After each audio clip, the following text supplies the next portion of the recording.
오늘 이제 출애굽기 32장을 오늘에서 3번이나 우리가 읽는데 어쨌든 같이 말씀을 같이 한 번 더 봉독하도록 하겠습니다. 백성이 모세가 산에서 내려옴이 더딤을 보고 모여 백성이 아론에게 이르러 말하되 일어나라 우리를 위하여 우리를 인도할 신을 만들라. 이 모세 곧 우리를 애굽 땅에서 인도하여 낸 사람은 어찌 되었는지 알지 못함이니라. 아론이 그들에게 이르되 너희의 자네와 자녀의 귀에서 금고리를 빼어 내게로 가져오라.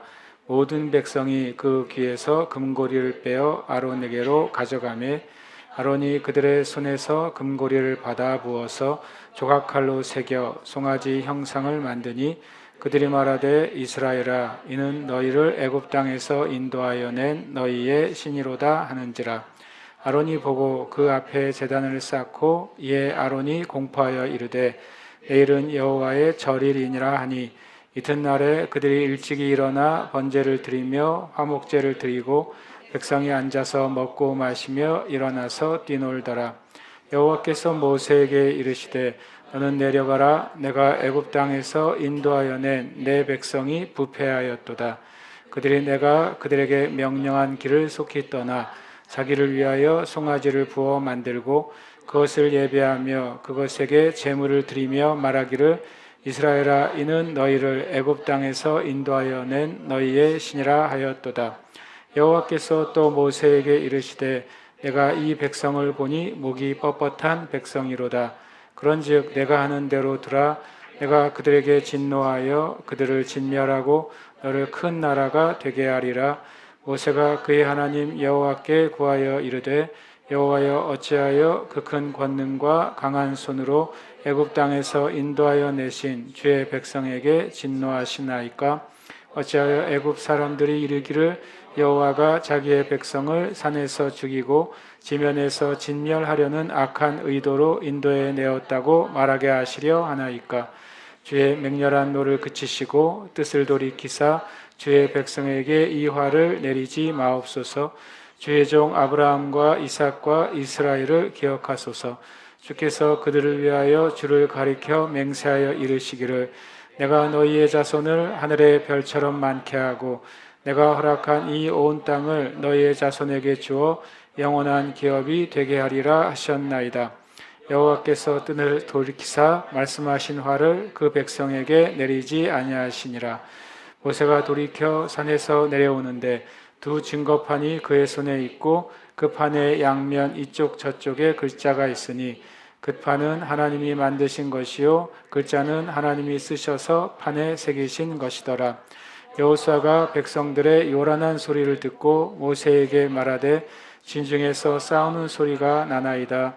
모세가 이르되 이는 승전가도 아니요 패하여 부르짖는 소리도 아니라 내가 듣기에는 노래하는 소리로다 하고 진에 가까이 이르러 그 송아지와 그 춤추는 것들을 보고 크게 노하여 손에서 그 판들을 산 아래로 깨뜨리니라.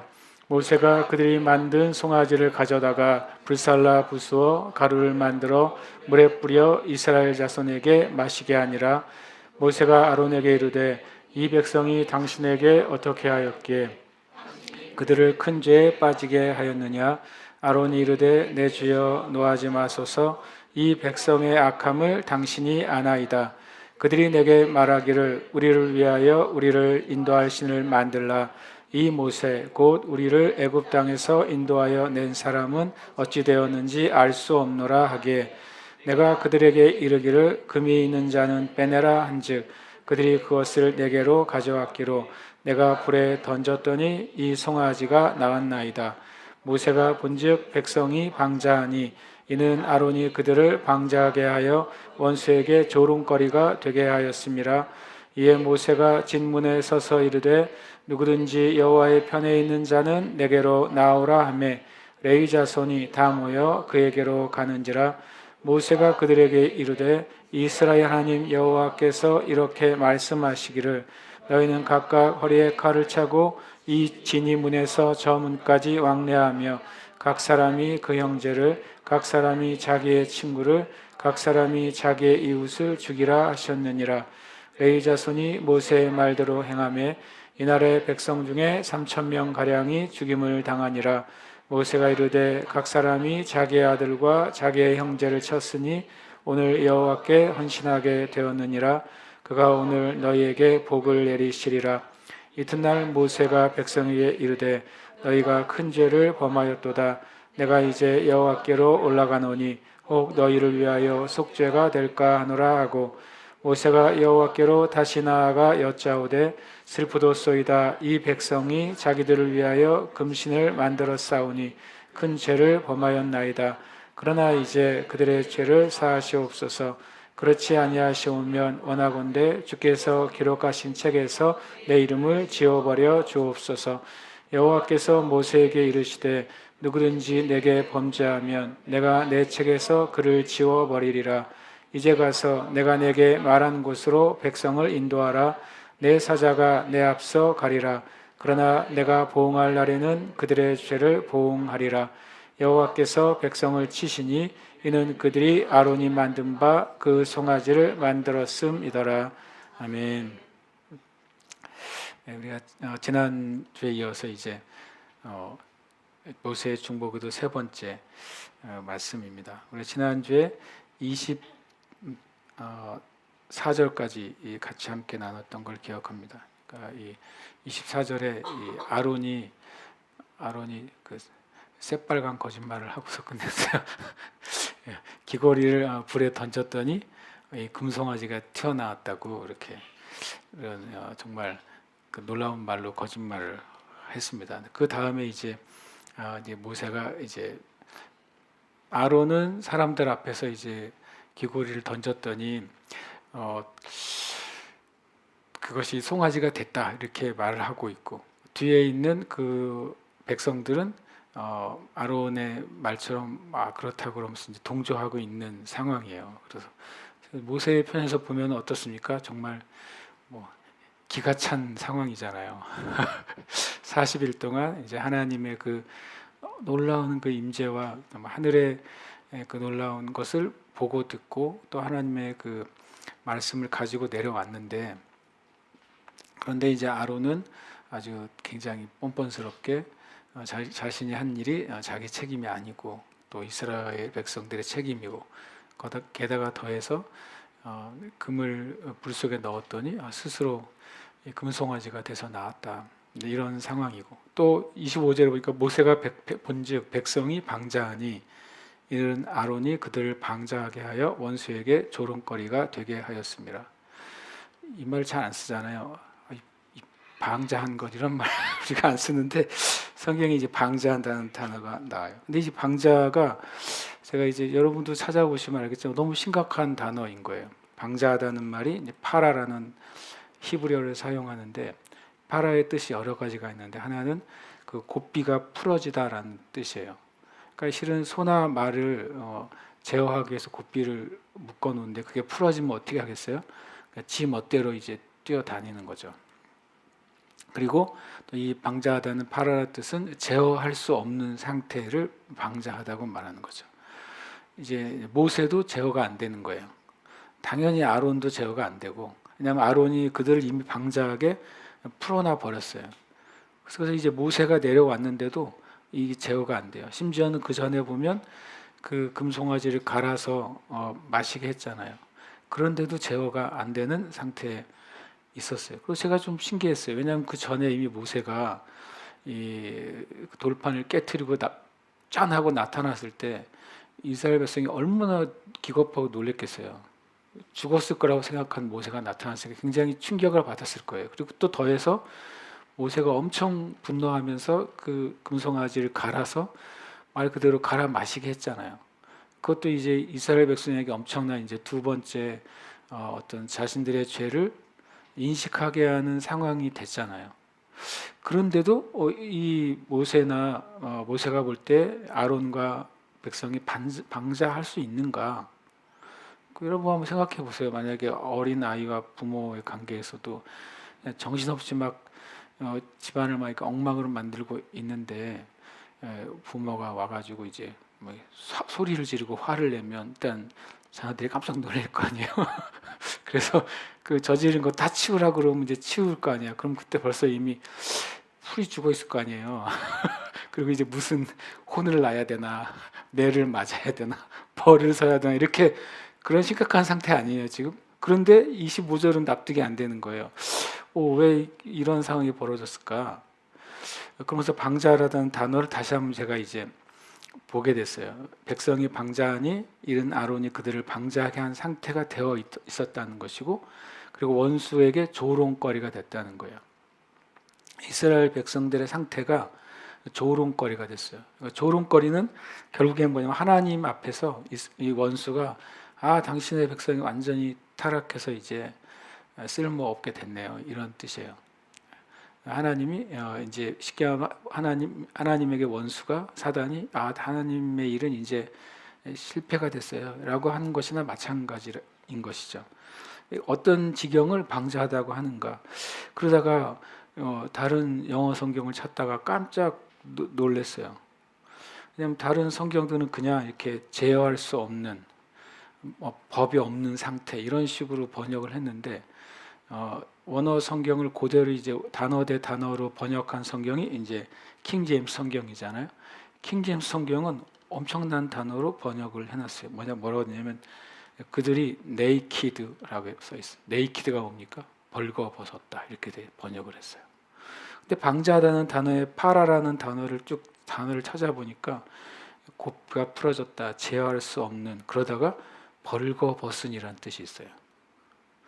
그러니까 이제 방자한 상태가 고삐가 풀어져가지고 우리식으로 하면은 아무것도 이렇게 배는 게 없는 상태가 돼버린 거예요. 그리고 지난번에 말한 것처럼 이 우상에게 제사하는 데는 두 가지가 항상 들어간다고 그랬잖아요. 음주 가무가 들어가고 성이 들어간다고 그랬어요. 그러니까 이 상태가 어떤 상태였냐면 이 모세가 나타나서 자신들의 죄를 마시게 해도 이것이 제어가 안 되는 상태로 이스라엘 백성이 난잡한 상태가 됐어요. 그리고 현대인의 성경은 그것을 이 킹 제임스 성경을 잘 번역을 해서 뭐라고 했냐면 그들이 난잡해져 있었다라고 표현합니다.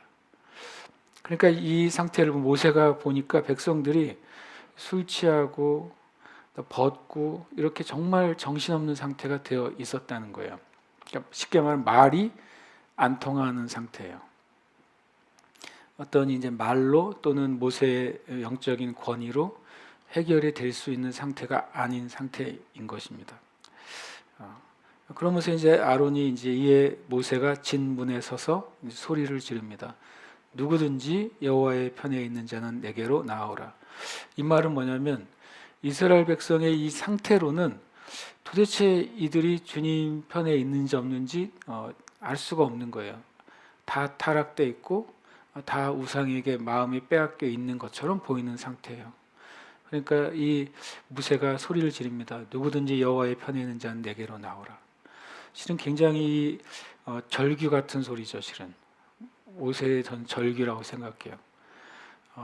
모세의 머릿속에 주마등처럼 정말 많은 스토리가 지나가지 않겠어요?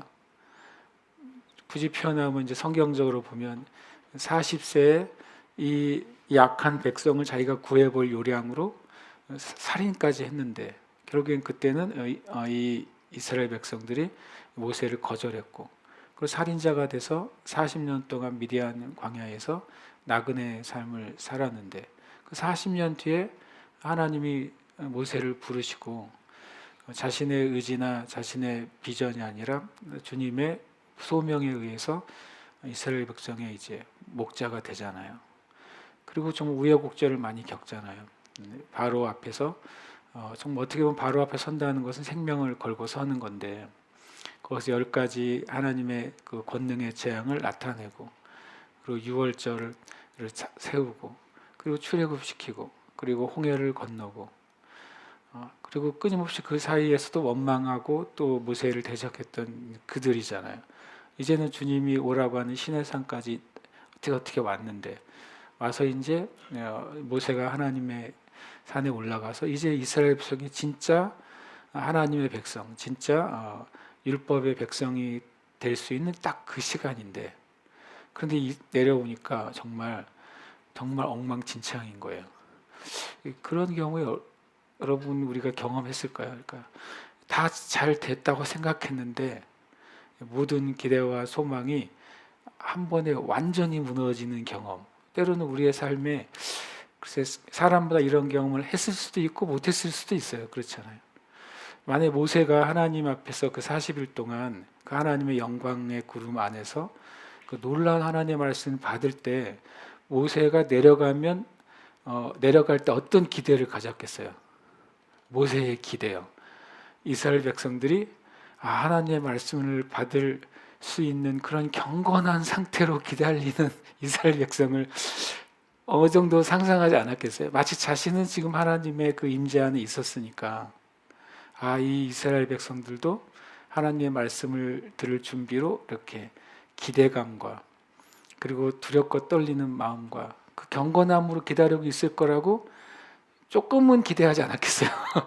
왜냐하면 이스라엘 백성들이 모세가 올라가기 전에 그 두려운 하나님을 봤잖아요.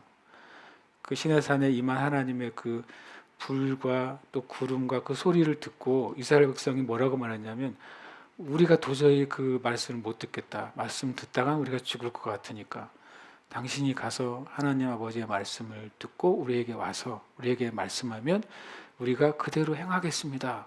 이 말을 여러 번 하거든요.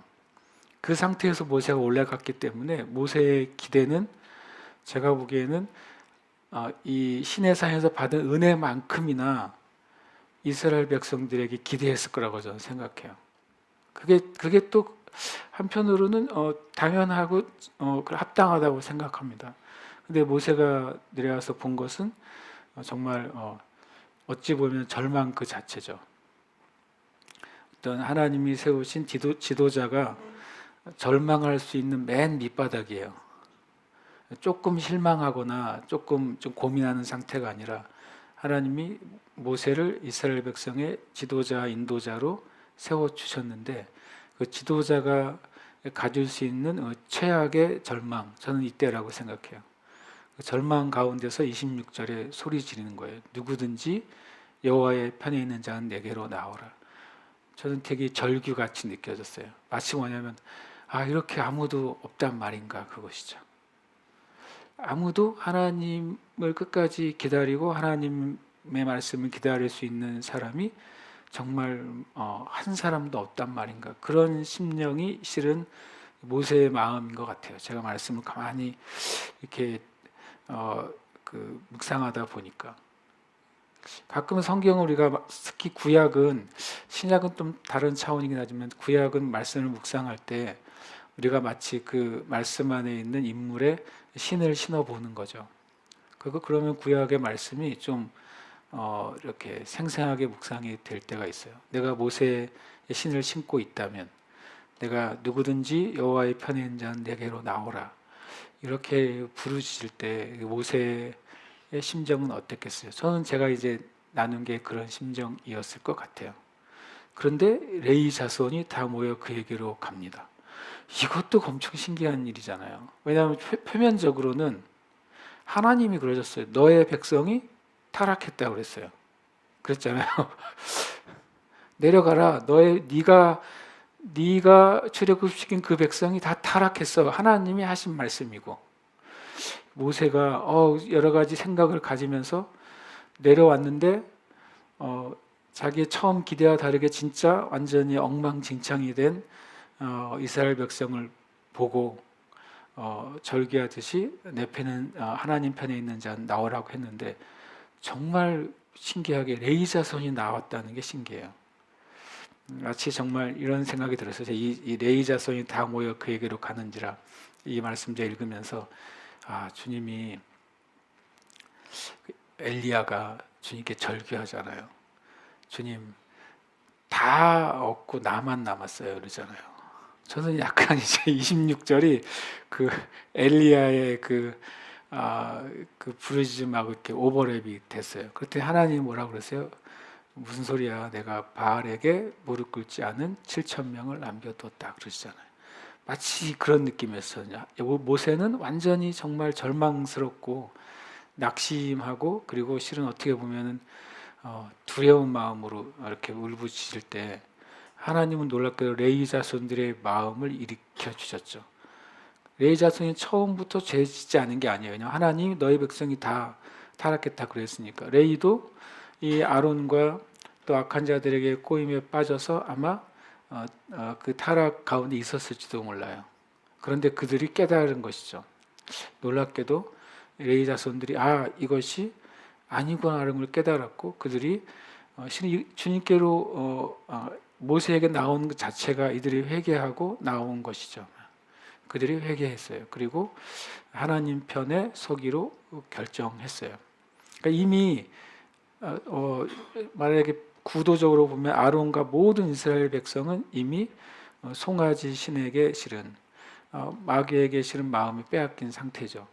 그런데 이 모세와 또 모세 옆에 있던 여호수아가 있었겠죠. 그리고 레위 자손들이 하나님 편에 서게 됩니다. 물론 숫자적으로 친다면은 이 모세 편에 있는 이들이 수가 12지파 중에 한 지파니까 12분의 1 아니에요. 1대 11의 상황이 된 것이죠. 이때 이제 말씀하세요. 여호와께서 말씀하시기를. 이것은 27절부터 읽으면 이렇게 됩니다. 모세가 그들에게 이르되 이스라엘 하나님 여호와께서 이렇게 말씀하시기를. 주님이 말씀하셨다고 말합니다. 이 말씀을 언제 하셨는지는 몰라요. 내려올 때 하셨는지, 미리 위에서 하셨는지, 아니면 이때 하나님의 영감으로 모세에게 말씀하셨는지 모르지만 모세는 분명하게 말합니다. 지금 하는 레위 지파에게 내리는 명령은 모세 개인의 명령이 아니다. 모세 개인의 감정도 아니고 모세의 계획도 아니에요. 하나님이 모세에게 하신 말씀인데 뭐라고 말하냐면 너희는 각각 허리에 칼을 차고 진 이 문에서 저 문까지 왕래하며 각 사람이 그 형제를 각 사람이 자기의 친구를 각 사람이 자기의 이웃을 죽이라고 하나님이 말씀하셨다는 거예요.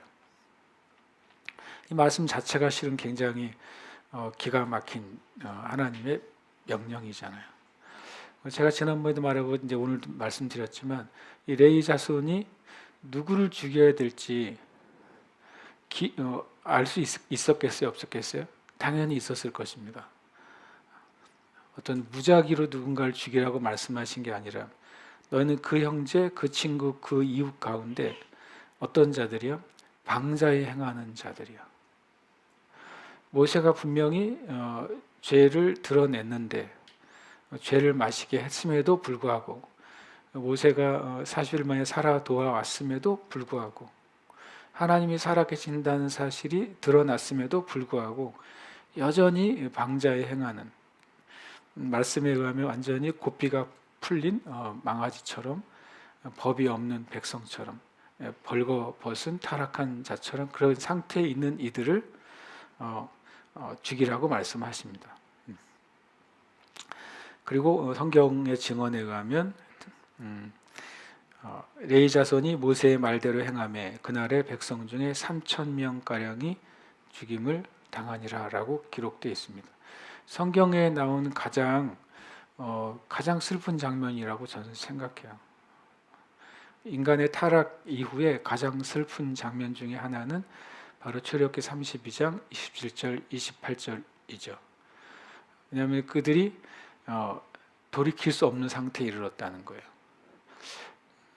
방자에 행했다는 사실, 이들이 언제 하나님으로부터 완전히 떨어져 나간 것이죠. 그들이 회복할 수 없는 상태에 이른 것입니다. 그런 이들을 주님께서 심판하라고 말씀하시고 이 레위 자손이 하나님의 심판의 대리인이 됩니다. 그 다음에 29절도 어떻게 보면 참 오해하면 안 되는 말씀이 됩니다. 모세가 이르되 각 사람이 자기 아들과 자기 형제를 쳤으니 오늘 여호와께 헌신하게 되었느니라. 그가 오늘 너희에게 복을 내리시리라. 잘못 읽으면 사람 죽이고 복을 받았어? 이렇게 되는 거죠. 사람을 죽이는 게 하나님께 헌신하는 거야? 이런 이제 이 문장을 이렇게 이해하면 참 두려운 말이 되는 거예요. 그러면 이 세대에도 예수님을 위해서 살인을 하는 게 헌신이야? 이런 말도 안 되는 말이지만 말씀이라는 것이 그 진리 안에서 풀어지지 않으면 말씀은 얼마든지 전혀 상관없는 인본주의적인 해석이 가능한 거예요. 헌신이라는 단어가 말레라는 히브리어를 쓰는데 전혀 다른 의미를 가지고, 헌신은 우리가 무엇인가를 이렇게 봉사한다는 개념 또는 희생한다는 개념 같은데, 말레라는 단어를 찾아보시면 반대로 가득 채우다는 뜻이에요. 신기하게도요. 그리고 충만하다는 뜻이에요. 그리고 만족하게 하고 성취하고 완성한다는 뜻이 말레예요. 이 말을 만약에 단어적으로 쓰면, 오늘 여호와를 너희가 여호와를 채우게 됐다. 여호와를 만족스럽게 했다. 여호와의 마음을 충만하게 했고 여호와의 뜻을 너희들이 성취했다. 그 뜻이에요. 그래서 제가 이런 묵상을 하게 됐어요. 어쨌든 레위 자손은 이들이 한, 실제적으로는 실은 자기의 형제를 심판한 일이 하나님의 계획을 완성한 거예요. 하나님의 심판을 그들이 완성했습니다. 하나님이 하신 심판을 가득 채워서, 만약에 이들이 하나님의 뜻을 헌신하지 않았다면 누가 죽어야 되는 거예요? 이스라엘 백성 전체가 죽어야 되는 거예요. 하나님이 일을 하셨다면, 그리고 레위 지파가 하나님 편에 서지 않았어요. 만약에 모세가 정말 절규하는 심정으로 하나님 편에 설지 나오라고 했는데 아무도 안 나왔으면 이제 하나님의 심판이 시작됐겠죠. 그러면 말 그대로 모세에게 하신 말씀이 이루어져 버린 거예요. 내가 오늘 이들을 다 심판하겠다는 말이 이루어지는 거죠. 그런데 이 레위 지파가 하나님의 심판을 가지고 하나님의 마음을 만족하게 할 만큼, 하나님 만족한다는 게 기쁘다는 게 아니라 하나님의 심판을 대신 완성한 것입니다. 그래서 하나님이 이 레위 지파를 통해서 이스라엘 백성에게 복을 내리는 통로로 레위 지파를 사용하시게 돼요. 이 말씀 가만히 제가 묵상하다가 결국에는 우리가 헌신하는 대상이 있다는 거예요. 그러니까 우리가 만족하기를 원하는 대상, 그것이 우리의 신이에요. 우리가 채우기를 원하는 그 대상, 그것이 우리의 신인 것이죠. 그러니까 로마서 16장에 보면 이렇게 돼 있어요. 그들의 신은 배요, 이렇게 말합니다. 그러니까 우리의 배를 만족하기 위해 사는 삶은 우리의 신이, 배가 신인 것입니다. 그러니까 우리의 육신을 만족하기 위해서 우리가 무엇인가 노력하고 수고한다면 우리의 육신이 우리의 신이 되는 것입니다. 만약에 어떤 대기업의 임원이 대기업의 회장님을 만족하게 하기 위해서 그 인생을 헌신한다면 그 대기업의 회장이 그 임원에게 우상이고 신인 거예요. 그러니까 이것은 우리가 잘 생각해 봐야 돼요. 내가 만족하게 하기를 원하는 대상이 누구냐 하는 거예요. 첫 번째는 우리 자신이죠. 우리는 우리의 자신을 만족하게 하기 위해서 인생을 많이들 살아갑니다. 왜냐하면 내가 만족해야 되잖아요. 그런데 하나님도 우리를 만족하게 하시기를 원하세요. 그런데 우리가 만족하는 바른 길은 하나님 안에 있어서 만족하게 되는 길인데, 만약에 내가 살아가는 목적, 직장을 가지거나 직업을 가지거나 노력을 하거나 공부를 하거나 무엇인가 수고하는 것의 목적이 내 자신의 만족만을 위한 노력이라면 그것은 우리는 우리 자신에게 헌신하고 있는 겁니다. 때로는 부모들이 자녀들을 만족하게 하기 위해서, 좀 더 정확하게 말하면 자신이 이루지 못한 것을 자녀를 통해 이루기 위해서 인생을 살아간다면, 그럼 부모들은 바로 자녀에게 헌신하게 되는 것입니다.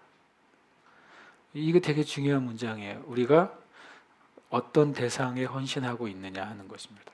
우리의 시간, 또 우리의 소유, 또는 우리의 모든 에너지를 무엇을 채우기 위해서 내가 살아가느냐, 그게 우리의 신입니다. 정말 나의 시간과 나의 소유와 나의 모든 에너지를 하나님을 만족하게 하는 방법으로 살아간다면 이 말씀 그대로 우리는 진짜 주님께 헌신하는 것이죠. 그건 되게 중요한 것 같아요. 그러면 신약의 성도들은 어디에 헌신해야 되느냐? 첫 번째로는 성경 말씀 그대로는 더 이상 너를 위해 살아가지 않고 너를 위해 죽었다 살아나신 예수 그리스도를 위해 살도록 우리를 부르셨다고 말씀하셨으니까 우리가 헌신해야 될 대상, 신약의 성도들이 헌신해야 될 대상은 바로 예수 그리스도이십니다. 근데 예수 그리스도는 영이시잖아요. 주는 영이시니 그랬어요. 예수님이 지금 육신의 모습으로 계신다면 예수님을 헌신하는 것은 의외로 쉬울 수 있어요. 그렇죠? 주님 계신 거 딱 찰싹 달라붙어 있으면 되니까. 근데 주님은 하나님의 보좌 우편에 앉아 계시고 성령 안에서 우리 안에 계시잖아요. 그러면 우리가 육신을 가진 우리가 이 땅을 살아가는 우리가 영이신 주님께 헌신하는 또 하나의 길이 뭘까요? 제가 그것을 묵상하다가 새로운 사실을 알게 됐어요. 우리가 요즘 이제 지난달에도 그렇고 믿음의 양식을 보면 그런 개념을 계속 말하잖아요. 예수 그리스도는 하늘의 보좌에 계세요. 그리고 예수 그리스도의 몸은 이 땅에 있어요. 하나잖아요. 머리와 몸이 따로따로가 아닌 것처럼 예수님이 머리가 되시고 이 땅에 있는 교회가 몸이라고 그랬어요. 그러니까 예수님과 교회는 실은 하나입니다. 그래서 이 땅의 그리스도인들이 여호와께 헌신하는 방법은 예수 그리스도의 말씀과 주님의 몸된 교회에 헌신하는 것입니다. 그래서 제가 가만히 생각해 봤습니다. 이제 목사인 제가 이 땅에 있는 목회자들이 예수 그리스도와 주님의 몸된 교회에 진짜 헌신하고 있는가라고 생각해 봤어요. 헌신되어 있는가? 건물에 헌신되어 있는 목사님은 많습니다. 그리고 교회가 속한 교단에 헌신되어 있는 목사님들도 많습니다. 좀 더 나아가서 그 교단이 속한 신학에 헌신되어 있는 목사님도 많이 봤어요. 근데 제가 이 고민하는 거 뭐냐면 지금 성경에서 말하는 교회예요. 예수님의 몸이라고 일컬어지는 참된 신앙의 공동체죠. 예수님의 지체라고 일컬어지는 성도들의 공동체. 이것이 그리스도의 몸인 교회잖아요. 이 땅의 목회자들이 정말 예수 그리스도와 주님의 몸된 교회에 헌신하는 것을 배워야 되겠다. 마찬가지로 이 땅에 있는 성도들도 예수 그리스도와 그분의 몸된 교회에 헌신하는 것을 배워야 돼요. 그래야 하나님의 복이 거기 있어요. 그것은 제가 목사를 하는 말이 아니라 우리가 자주 외우는 말씀 에베소 1장 17절 이후에 말씀하고 있잖아요. 교회는 교회를 이렇게 정의했어요. 만물 안에서 만물을 충만케 하시는 이의 충만함이 교회예요. 그러니까 하나님은 교회에 헌신하십니다. 헌신 뜻이 뭐라고요? 충만한 거예요. 그러니까 하나님은 이 땅에 존재하는 참된 예수 그리스도의 몸된 교회에 헌신하신다고요. 거기를 채우신다고요. 그게 에베소 1장이 말씀하시는 진리라는 걸 제가 깨달았어요. 하나님은 정말 교회에 헌신하고 계시구나. 왜냐하면 그 교회가 예수님을 주로 삼고 있기 때문에 그 교회가 예수님께만 온전히 순종하기 때문에 하나님 그 교회에 헌신하시는 거예요. 이 땅에 영혼들을 구원하시고 이 땅에 하나님의 영광을 나타내시기 위해서 하나님 이 땅에 있는 교회에 채우시는 거죠. 하나님의 구원과 사랑과 하나님의 능력과 치유를 채우시는 거예요. 그것이 하나님의 헌신이라는 사실을 제가 알았어요. 그러면 이 땅에 있는 모든 사역자들도 모든 성도들도 하나님이 헌신하고 계시는 그 예수 그리스도와 주님의 교회에 헌신해야 돼요. 그럴 때 하나님이 행하시려 가는 일들이 이 땅의 교회를 통해 나타나는 것입니다. 이튿날 모세가 백성에게 이르되 너희가 큰 죄를 범하였도다. 내가 이제 여호와께로 올라가노니 혹 너희를 위하여 속죄가 될까 하노라 하고, 이 이튿날이 제가 많이 생각해 봐야 될 날입니다. 제가 아까 그랬잖아요. 구약의 실은 성경을 묵상할 때에는 구약의 인물들의 신을 신어보는 거예요. 그날 그 전날 무슨 일이 벌어진 거예요? 3천 명이 죽었어요. 3천 명이 죽고 모세는 선언은 했죠. 레이지파에게 여러분이 주님께 헌신했습니다. 여러분이 축복을 받을 거예요. 그 말이 기쁜 말로 한 말이겠습니까? 아니죠. 비통한 말로 쏟아낸 말이죠. 그리고 해가 지기 전에 이스라엘 백성들은, 유대인들은 해가 지기 전에 뭘 해야 됩니까? 장례를 치러야 돼요. 장례를. 그러니까 3천구의 시신의 장례가 그날 이루어졌어요.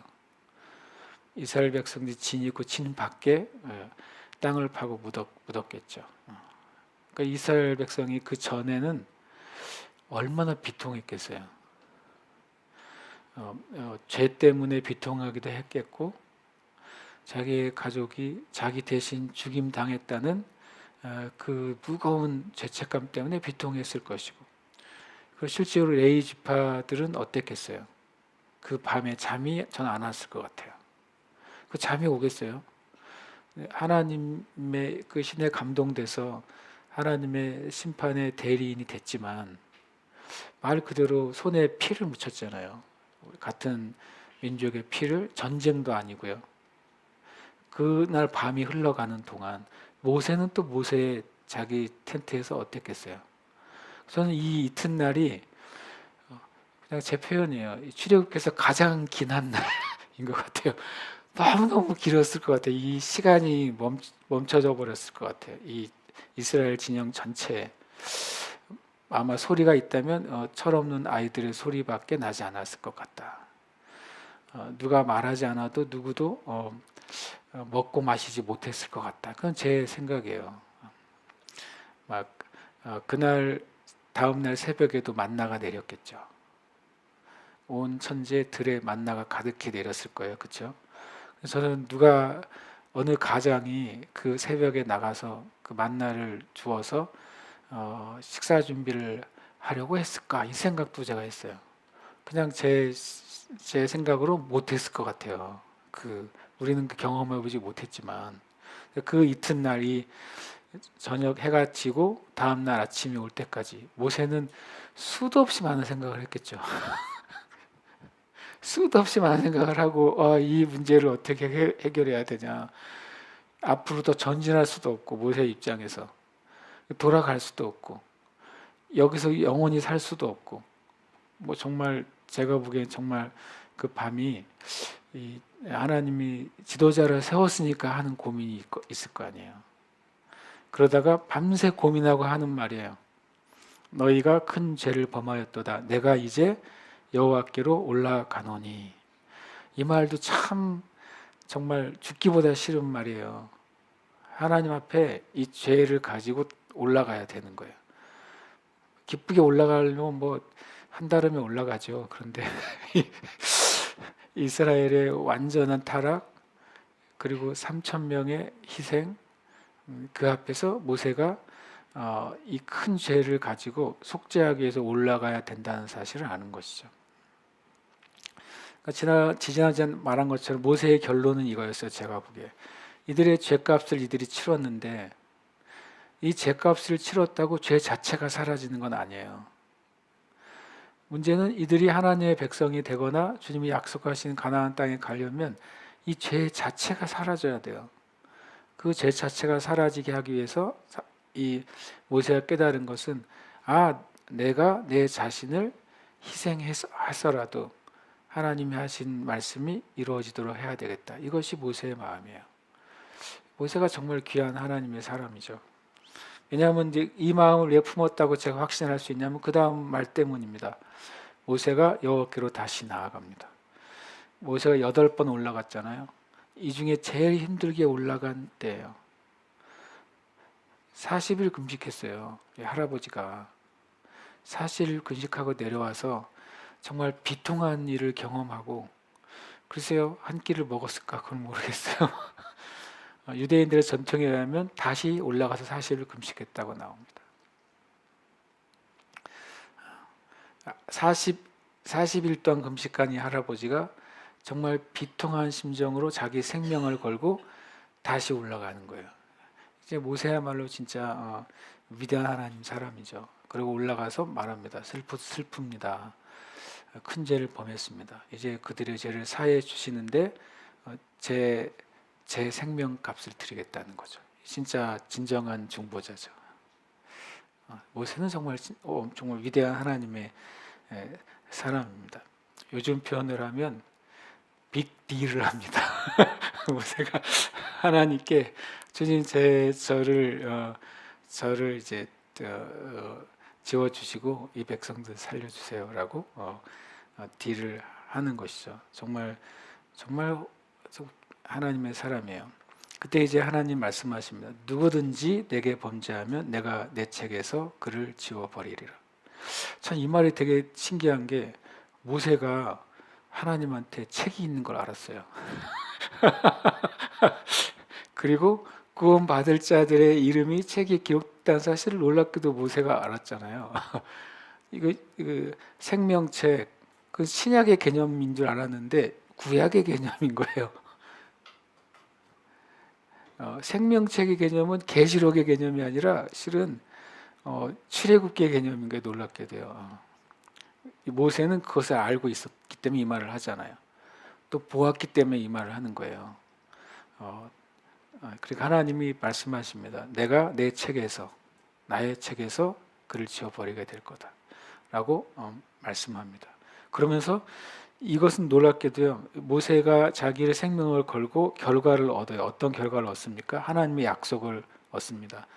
가서 내가 내게 말한 곳으로 백성을 인도하라. 이게 뭐예요? 모세의 중보가 이렇게 성취된 거예요. 주님이 이들을 더 제거하지 않겠다고 말씀하신 것이죠. 내 사자가 내 앞서 가리라. 그러나 내가 보응할 날에는 그들의 죄를 보응하리라. 모세는 어쨌든 주님께 나아가서 이 중보한 것에 대해서 결과를 얻게 됩니다. 그 중보는 생명을 건 중보였고 그것은 또 하나님 앞에 응답을 받습니다. 35절 끝이 이렇게 됩니다. 여호와께서 백성을 치시니 이는 그들이 아론이 만든 바 그 송아지를 만들었음이니라. 분명히 주님이 이제 나머지 3,000명 외에 몇 명이었는지는 알 수 없지만 하나님이 그들을 치십니다. 치신다는 표현에 이제 성경의 전체적으로 봤을 때 그들이 어떤 이제 전염병 같은 것으로 치셨을 거라고 보여집니다. 이 중에서 3,000명 외에 더 많은 이스라엘 백성이 주님의 그 심판을 받고 죽임을 당했을 것이라고 예상이 됩니다. 그러니까 실은 이 시내산에서 우리가 시내산 그러면은 간단하게 그냥 뭐 아론의 금송아지 사건 그리고 율법을 받고 한 1년간 거기에 머물러 있다가 떠난 곳으로 이해하지만 시내산은 제가 보기에는 이스라엘 백성에게 있었던 가장 큰 공동묘지예요. 이스라엘 역사상 가장 큰 공동묘지는 시내산입니다. 거기서 많이 사람들이 장사를 지냈을 것입니다. 그러고서 이 예수 그리스도의 속죄의 피가 흘려지기 전이었기 때문에 또 심지어는 또 성막이 세워지기 전이에요. 그렇죠? 이 뒤에 성막이 세워지잖아요. 죄에 대한 징계가 있었습니다. 그러나 이제 성막이 세워지고 대제사장과 제사장들이 세워진 다음에는 죄에 대한 징계가 없어요. 이스라엘 백성에게. 그래서 나중에 예수 그리스도의 온전한 속죄가 흘려진 뒤에는 완전히 죄가 속해졌기 때문에 죄에 대한 징계가 하나도 없습니다. 어제 오늘 믿음의 양식 하셨습니까? 거기에 그 얘기가 나와 있습니다. 그렇죠? 안 하신 분은 뭐 회개하고 하시면 됩니다.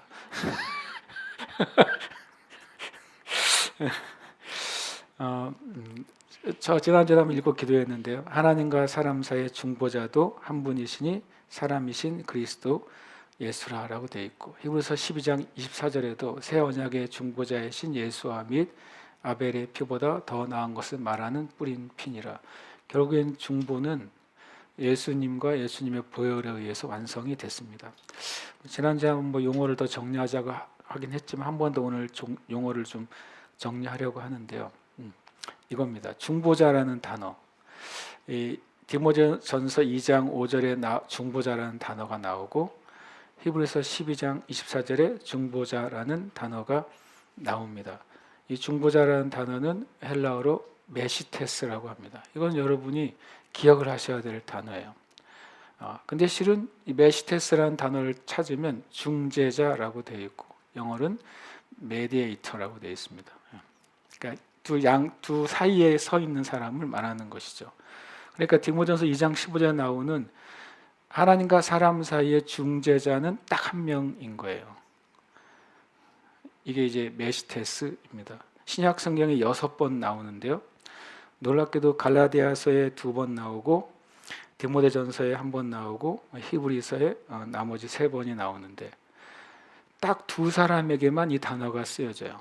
갈라디아서에는 모세를 가르칠 때 메시테스가 쓰여집니다. 나머지 4번은 예수 그리스도를 가르칩니다. 그러니까 구약에는 하나님이 선택하신 메디에이터가 모세 한 사람이에요. 신약에는 하나님과 사람 사이에 이 중재자는 예수님 한 분이에요. 그래서 디모데전서 2장 5절에서 사도 바울이 하나님도 한 분이시고 하나님과 사람 사이에 이 중재자도 한 분인데 예수 그리스도이시다라고 말합니다. 구약에서는 오직 모세만 중재자입니다. 하나님과 이스라엘 백성 사이에 서 있었고 그가 하나님의 말씀을 받아서 준 사람이기 때문에 그렇습니다. 우리가 자주 말하는 중보자라는 단어가 나오잖아요. 한글 성경에 이거를 중재자라고 번역해 줬으면 굉장히 좋았을 뻔했습니다. 성경에 간구라는 단어가 나옵니다. 엔틴카노라는 단어고 그게 중보하다, 중보 기도하다라는 뜻입니다. 그것이 인터세션입니다. 우리가 중보 기도할 때 인터세션이라는 단어를 사용하잖아요. 근데 실은 그것은 이제 간구라는 의미로 성경에 사용합니다. 이 간구라는 말에 있는 중보자, 우리가 흔히 말하는 중보 기도자죠. 그 중보자는 신약에 5번 나옵니다. 그래서 구약에 있어서 이제 우리가 잘 아는 이사야 59장 16절에 보면 사람이 없음을 보시며 중재자 없음을 이상히 여기셨으므로 그때 이제 중재자라는 단어가 나오는데 거기서는 그때가 이제 실은 바로 이 의미를 갖고 있는데 특별히 이제 이사야서의 중재자는 또 중보자 인터세션을 말합니다. 약간 이제 한글 성경이 조금 교차적으로 번역을 해놔서 조금 정리가 필요한 말씀이 됩니다. 어쨌든 우리가 이걸 기억해야 될 것 같아요. 우리에게는 예수 그리스도는 하나님과 우리 사이에 유일한 중재자이신 거예요. 사이에 서 계신 분이죠. 그리고 우리는 하나님 앞에 어떤 사람으로 나아갈 수 있어요? 간구하는 중보 기도자로 나아갈 수 있습니다. 성경에 보면 이런 말씀이 있어요. 너희가 기도와 간구와 도고와 감사를 하되, 여기서 도고가 바로 이 엔틴카노와 같은 단어를 가지고 있습니다. 그러니까 거기서도 이제 중보 기도를 말하고 인터세션을 말하고 있습니다.